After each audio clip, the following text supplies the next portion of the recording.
Baik, bismillahirrahmanirrahim. Assalamualaikum warahmatullahi wabarakatuh. Alhamdulillahirabbil alamin.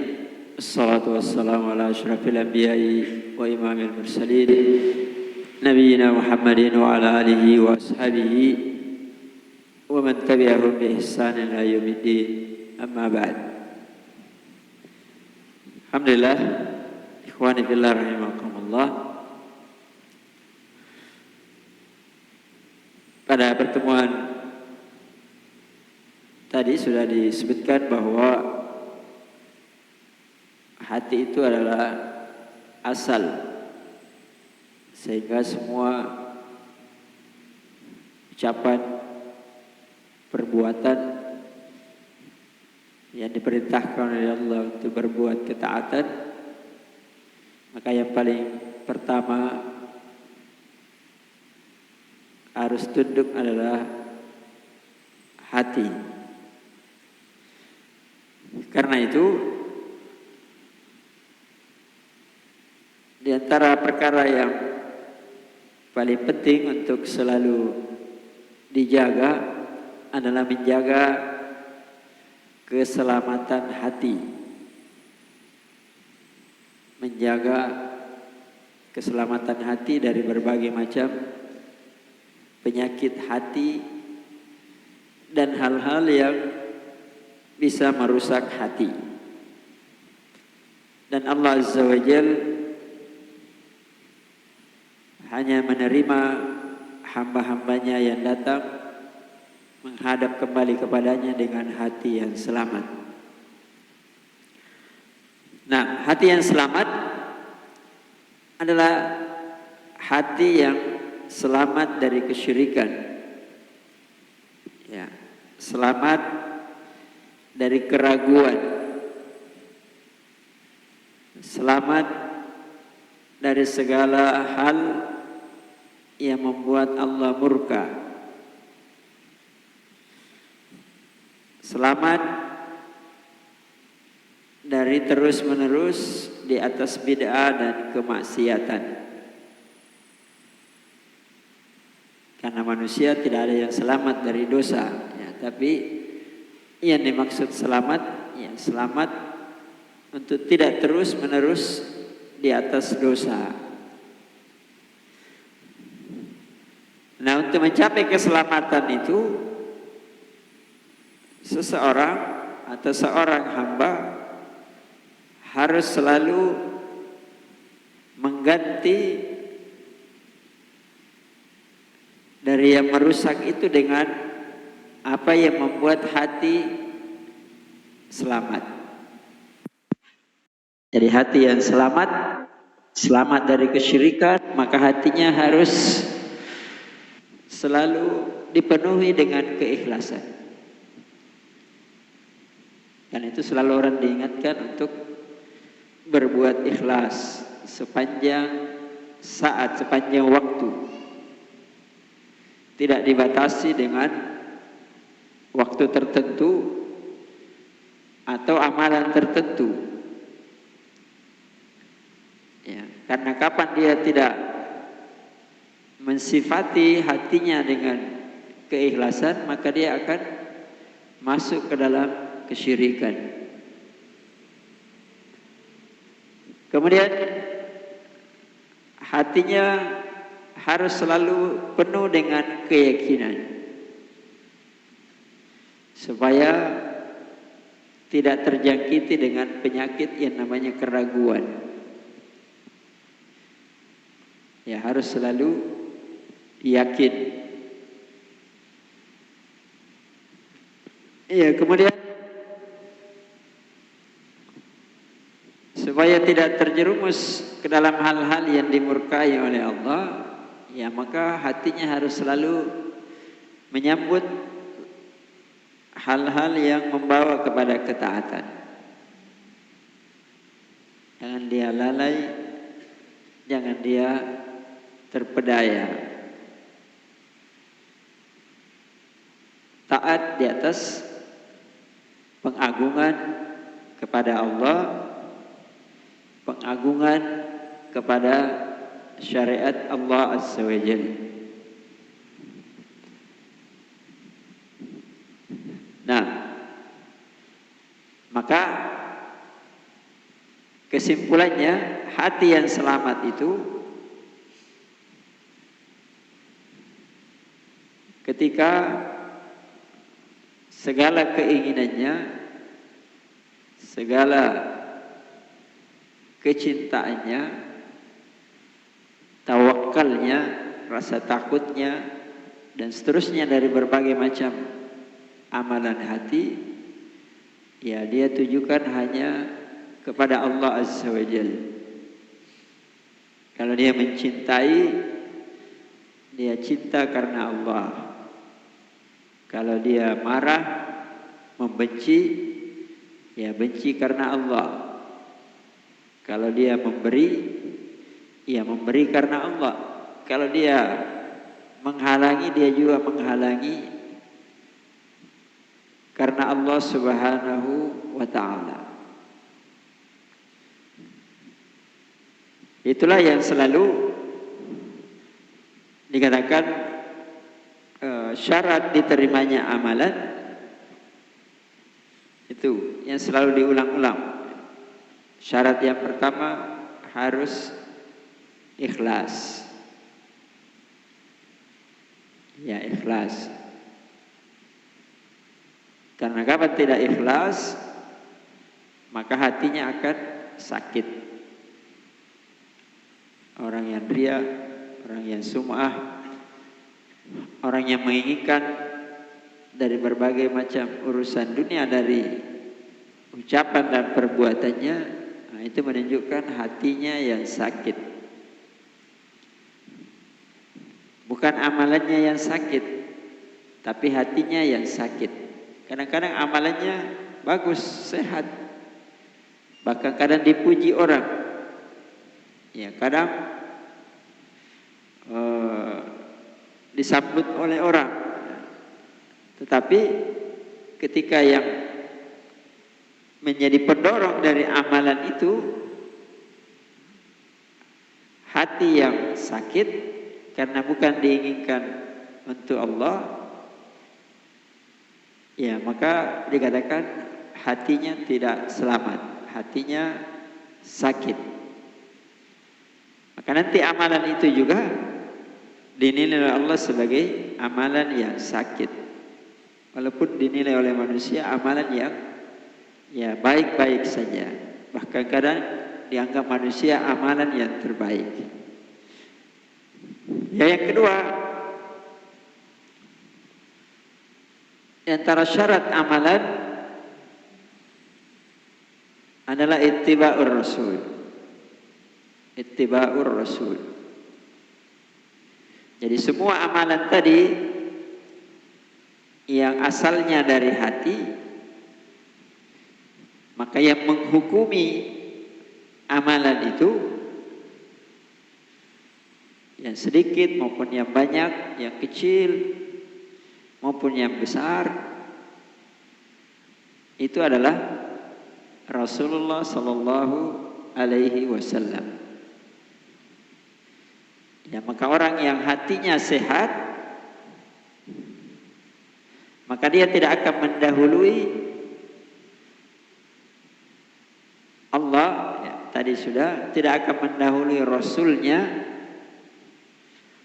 baik dalam bentuk keyakinan, ya, baik dalam bentuk ucapan maupun perbuatan, mendahului Rasulullah Sallallahu Alaihi Wasallam. Nah, itulah yang namanya ittiba'ur rasul.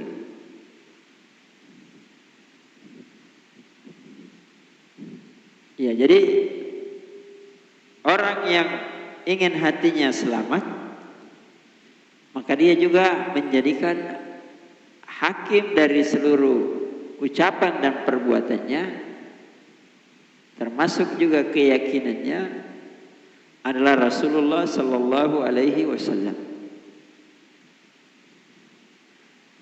Karena itu orang yang berbuat bid'ah itu juga sakit. Ya, hatinya sakit. Kenapa? Karena mendahului Rasulullah sallallahu alaihi wasallam. Walaupun dia melakukannya ikhlas karena Allah. Walaupun dia lakukan semata-mata karena Allah. Karena kita diperintah ya, untuk tidak mendahului Allah dan Rasulnya. Berarti ketika mendahului itu namanya sakit. Ya ayyuhalladzina amanu la tuqaddimu baina yadayillahi wa rasulih. Wahai orang-orang yang beriman, janganlah kalian mendahului ya Allah dan Rasulnya. Janganlah kalian mendahului Allah dan Rasulnya. Janganlah kalian berucap sampai Rasulullah berucap. Janganlah kalian berbuat sampai Rasulullah memerintahkan. Nah, itu kan namanya kesempurnaan ketundukan hati. Karena itu dalam amalan selalu akan muncul dua pertanyaan. Yang pertama, 5. Yang kedua, kaifa. 5 artinya 5 fa'alta. Kenapa engkau lakukan? Apa yang mendorong, apa yang memotivasi sehingga kamu berbuat? Ini kan nanti jawabannya kembali kepada hati. Apa yang mendorong kamu berbuat? Apa yang memotivasi kamu berbuat? Apa karena ingin tujuan dari tujuan dunia, ingin mendapatkan pujian dari manusia, atau sebaliknya takut dari celaan manusia, atau kamu ingin meraih cintanya manusia, atau kamu takut dari hal-hal yang kamu takutkan dari mereka, ataukah memang semata-mata karena kamu ingin ibadah, mendekat dan atau mencintai Allah Subhanahu wa taala. Ya, ini kan bisa kita tanya pada hati kita masing-masing. Kenapa kamu i'tikaf? Misalnya, apa karena ingin dipuji oleh manusia? Apa karena ingin makan gratis? Apa karena ingin mengisi waktu saja? Apa karena supaya orang senang? Nah, itu kembali kepada hati kita masing-masing. Tidak ada orang yang tahu kecuali kita dan Allah Subhanahu wa taala. Ya, maka seorang hamba harus selalu bertanya sebelum memulai amalan. 5 fa'alt. Kenapa kamu lakukan? Yang kedua, kaifa. Yani kaifa fa'alta. Bagaimana caranya kamu melakukan amalan tersebut? Ya. Apakah caranya karena mengikuti kebiasaan? Apakah caranya mengikuti siapapun dari manusia selain Rasulullah? Ya, itu pertanyaannya. Bagaimana caranya kamu melakukannya? Ya, maka seorang hamba selalu berusaha sesuai kemampuannya. Oh, saya melakukannya ingin mencontoh ya Rasulullah sallallahu alaihi wasallam. Karena apa yang dicontohkan Rasul itulah yang terbaik. Bukan yang terbaik yang paling banyak. Bukan yang terbaik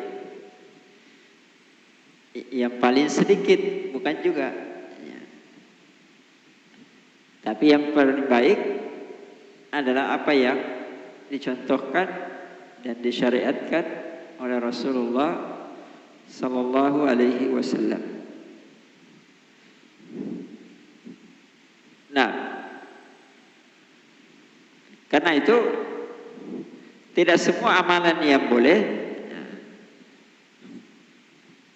itu dekat kepada sunnah Nabi.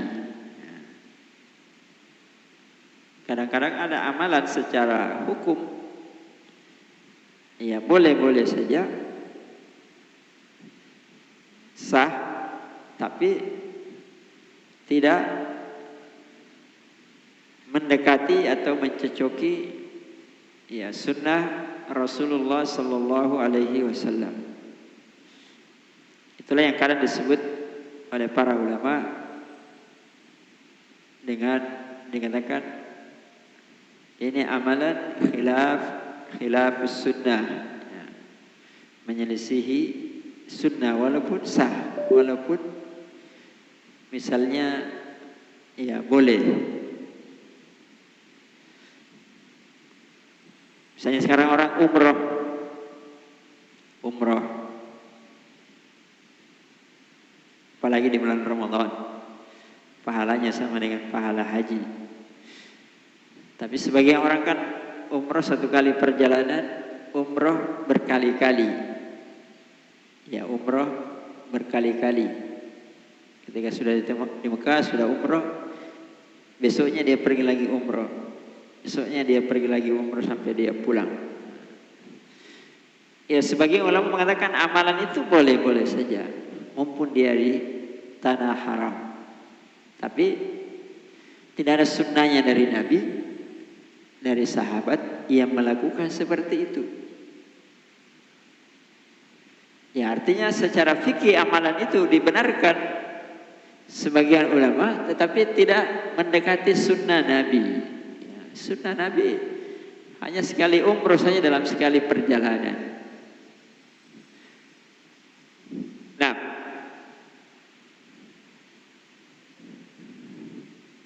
kemudian sebagai pelengkap ya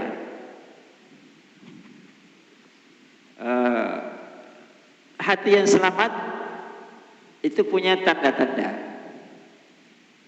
supaya dia selamat, supaya dia suci, supaya dia bersih, supaya nanti mendapatkan keselamatan dan kebahagiaan. Di antara tanda hati yang selamat, bahwa hati itu selalu berpaling dari dunia, karena dunia ini akan ditinggalkan. Artinya hati itu selalu hammuhu al-akhirah, selalu wawasannya ya, ke depan itu urusan akhirat, dunia itu di belakang. Sehingga dia tidak terpedaya dengan dunia.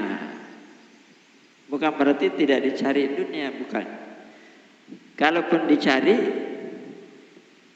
ya tetap dunia itu akan ditinggalkan. Karena itu di sini Syekh menukil kalam dari sahabat yang mulia Ali bin Abi Thalib radhiyallahu taala anhu wa ardahu. Qala irtahalatid dunya mudbira wartahalatil akhiratu mukbila.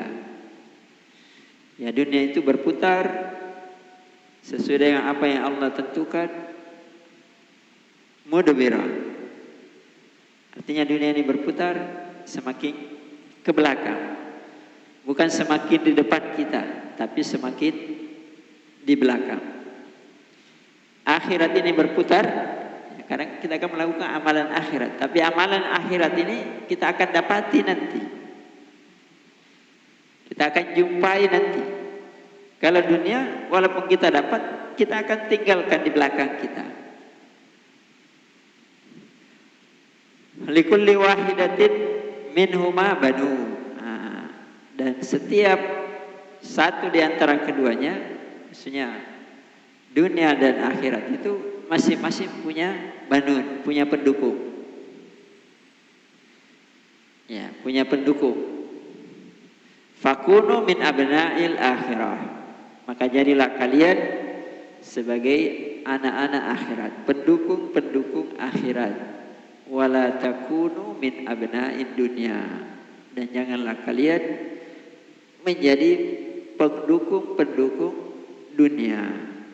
Fa innal yawma amal wala hisab, karena hari ini adalah tempat beramal, bukan tempat untuk dihisab.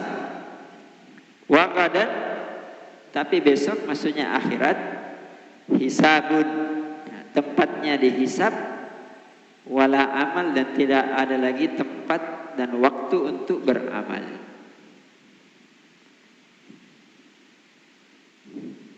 Ya, itu tandanya hati selamat. Jadi kalau orang luput dunianya biasa saja, tapi kalau luput akhiratnya itu tidak biasa bagi dia, luar biasa. Kadang-kadang kita kan sebaliknya, kalau luput dunia dipikir siang dan malam, kadang-kadang sampai sakit. Tapi kalau luput akhiratnya, ya seakan-akan tidak ada apa-apa, seakan-akan tidak pernah terjadi apa-apa. Nah, yang kedua, di antara tanda-tanda hati yang selamat, antakuna himmatuhu wahidah. Ya, selalu fokusnya, orientasinya hanya satu. Wahya nailu ridallahi wal bu'du an masakhatihi jalla fi'ulah, yaitu meraih ridhonya Allah dan jauh dari murkanya Allah. Itu saja selalu himmahnya, selalu fokusnya bagaimana mendapatkan ridho Allah Azza wa Jalla. Yang ketiga, jidduhu wa mujahadatuhu lil bu'di anil ma'asi wal athami wal bid'ah wa fi'lil haram. Segala kesungguhannya, segala kemampuannya ditujukan untuk menjauhi dosa dan maksiat, untuk menjauhi berbagai macam bid'ah dan perbuatan yang haram. Jadi selalu dia sungguh-sungguh mengerahkan segala kemampuan, segala kekuatan untuk menjauhinya. Allah Azza wa Jalla berfirman, walladzina jahadu fina. Sesungguhnya orang-orang yang bersungguh-sungguh di jalan kami, yakni menjauhi dosa, maksiat, bid'ah, lanahdiyannahum subulana. Pasti kami akan berikan hidayah bagi mereka untuk mendapatkan jalan-jalan kami. Wa innallaha lama'al muhsinin, dan sesungguhnya Allah itu bersama dengan orang-orang yang berbuat ihsan, kebaikan. Ya, jadi bersungguh-sungguh itu ada dua. Bersungguh-sungguh mengerjakan kebaikan, dan bersungguh-sungguh juga untuk menjauhi kebalikan dari kebaikan. Karena itu kesempurnaan. Nah, yang berikutnya sedikit lagi ya. Di antara tanda hati yang selamat, bahwa perhatian seorang hamba itu lebih banyak perhatiannya untuk memperbaiki amal daripada sekedar beramal. Ya, ini penting. Jadi amalan yang dia sudah kerjakan, itu dia berusaha untuk selalu memperbaikinya.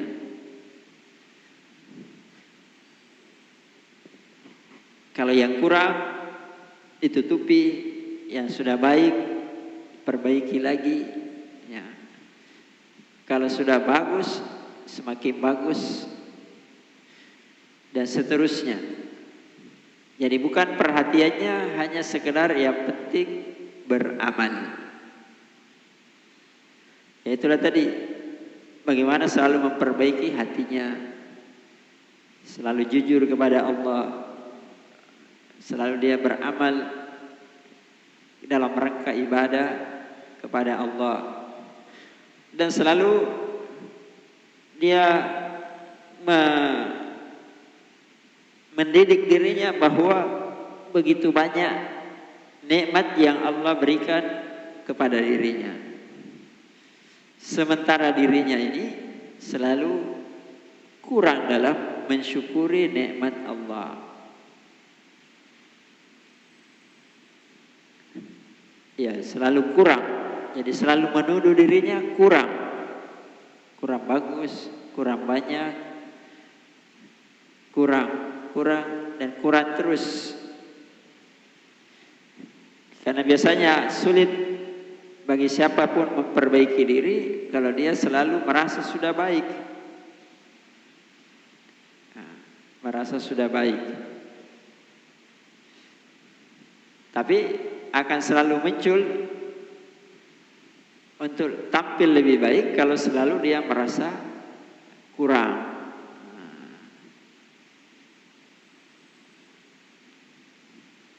Karena itu Nabi SAW mengajarkan doa, Allahumma ati nafsi taqwaha wa zakkiha anta khairu man zakkaha anta waliyuha wa maulaha. Allahumma ya Allah, ati nafsi taqwaha. Ya Allah, anugerahkanlah kepada diriku ini, kepada jiwaku ini, atau kepada hatiku ini taqwaha. Anugerahkan takwa, yakni takut kepada Allah, selalu cenderung mengerjakan ketaatan dan selalu menjauh dari dosa dan maksiat. Kalau sudah bertakwa, apa yang diminta? Wa zakkiha anta khairu man zakkaha. Ya Allah, sucikan hatiku, Engkau sebaik-baik yang bisa mensucikan. Ya, walaupun orang sudah beramal takwa, perlu lagi disucikan. Makanya namanya ada waktu-waktu pensucian jiwa. Harta disucikan, walaupun banyak bersedekah, harus ada zakat. Walaupun sudah zakat, harus banyak sedekah. Itu mensucikan harta.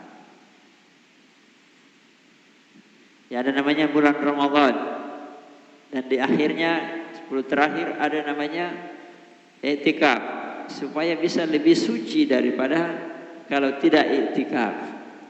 Itu semuanya tujuannya.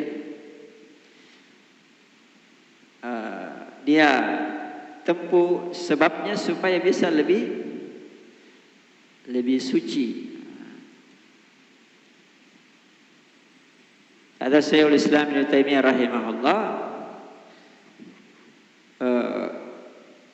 menggambarkan keadaan manusia. Kalau orang-orang musyrik itu saking cintanya kepada sesembahan selain daripada Allah,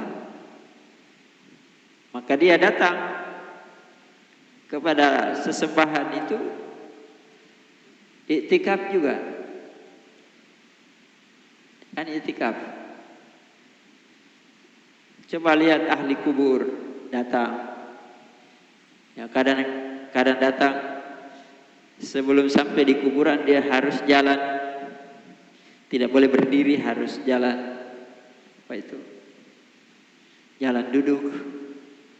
Kenapa? Karena begitu cintanya kepada sesembahannya selain daripada Allah.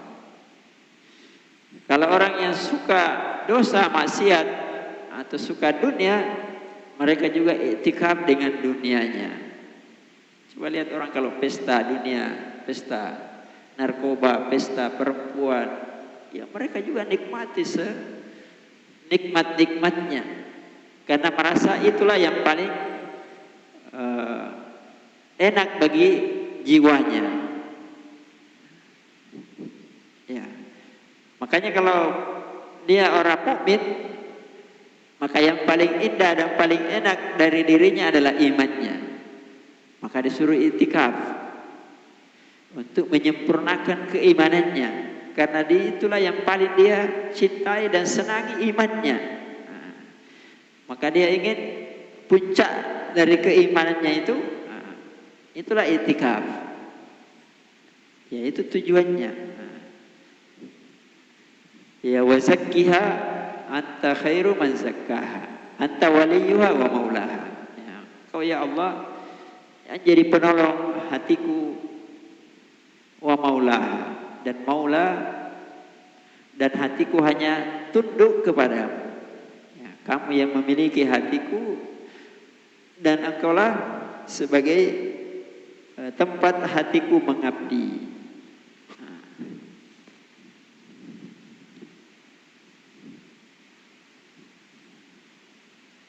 Menit lagi, sudah banyak. Kemudian ada hadis, walaupun ini agak panjang, coba kita baca saja. Hadis Syaddad ibn Uwais radhiyallahu taala anhu, bahwasanya Nabi sallallahu alaihi wasallam pernah memberi wasiat kepada beliau radhiyallahu taala. Idza tanazan nasu ad-dananir wad-darahim, ketika manusia berlomba-lomba mengumpulkan dinar dan dirham, ya berlomba mencari ya dunia, faktanizu haula'il kalimat, maka engkau ya lombalah cari kanz, ya berlombalah untuk mendapatkan saham sebanyak mungkin dengan kalimat-kalimat berikut. Allahumma inni as'aluka tsabata fil amri. Ya Allah, saya minta kepadamu agar tegar, agar kokoh dalam urusan saya. Maksudnya dalam urusan agama ini. Wal azimatu ala rusdi. Selalu berazam di atas petunjuk. Wa as'aluka mujibati rahmatik. Saya memohon kepadamu semua yang menyebabkan saya mendapatkan rahmat-Mu. Wa azaima maghfiratik. Ya Allah, saya juga memohon kepadamu agar saya senantiasa mendapatkan ampunan dari-Mu. Wa as'aluka syukra ni'matik. Saya memohon kepadamu agar selalu saya menjadi orang-orang yang bersyukur dari nikmat-Mu. Wa husna ibadatik. Dan saya menjadi orang-orang yang bagus ibadahnya kepadamu. Wa as'aluka qalban saliman wa lisanan shadiqan. Saya memohon kepadamu hati yang selamat, lisan yang jujur. Wa as'aluka min khairi ma ta'lam. Dan saya memohon kepadamu dari kebaikan dari apa yang engkau tahu. Maksudnya kadang Allah yang tahu kebaikan, kita tidak tahu. Maka minta juga kebaikan bukan saja yang kita tahu, tapi apa yang Allah tahu bahwa itu baik bagi kita. Wa a'udzubika min syarri ma ta'lam. Dan saya berlindung kepadamu dari kejelekan apa yang engkau ketahui. Wa astaghfiruka lima ta'lam. Dan saya memohon kepadamu dari apa yang engkau tahu. Innaka anta 'allamul ghuyub. Sesungguhnya engkau maha tahu hal yang gaib. Ini kan semua perkara gaib ke depan. Jadi kalau orang berlomba mencari rezeki, mencari dunia, kan belum tentu juga dia dapat. Ya. Maka orang mukmin ya berlomba juga mencari perbendaharaan akhirat dari berbagai macam kebaikan, pintu-pintu kebaikan dan pintu-pintu keutamaan. Nah, jadi ini jamaah sekalian beberapa tanda-tanda dari hati yang selamat. Insyaallah berikutnya tentang sifat-sifat hati. Allahu a'lam. sallallahu alaihi wasallam ala nabiyina Muhammad wa ala alihi wa sahbihi wasallam. Subhana rabbika rabbil izzati amma yasifun, salamun alal mursalin, wa akhiru da'wana alhamdulillahi rabbil alamin. Assalamualaikum warahmatullahi wabarakatuh.